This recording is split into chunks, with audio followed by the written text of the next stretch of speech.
desde Tchatcha cai do céu e cobre a terra, Babilônia queima.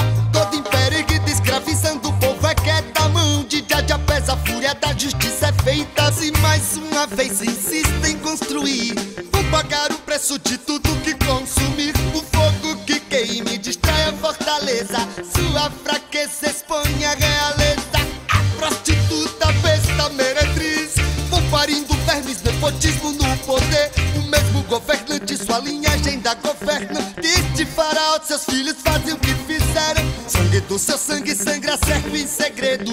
Uma dinastia reina e todos se ajoelham. Por isso que jogaram meus irmãos naquele forno. Sadraque, Mesaque e Abednego no fogo. Não se ajoelha, aranha, não vou me ajoelhar. Se me jogar na cova, celeste, leão de Judá. Não vou conseguir a nova ordem mundial. O seu reinado vai cair como sempre caiu. A Babilônia está em chamas.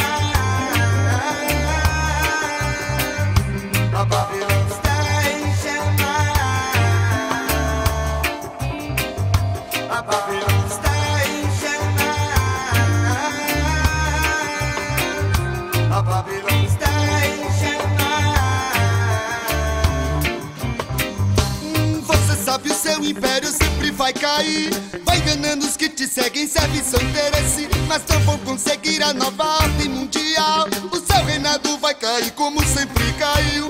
Torre de Babel, descendência de Caim. Sua geração é dividida entre si. Todos seus segredos se revelam e você cai. A queda é da altura que subiu e do que faz. Anjo caído, governante da terra, estrela caída de ponta cabeça.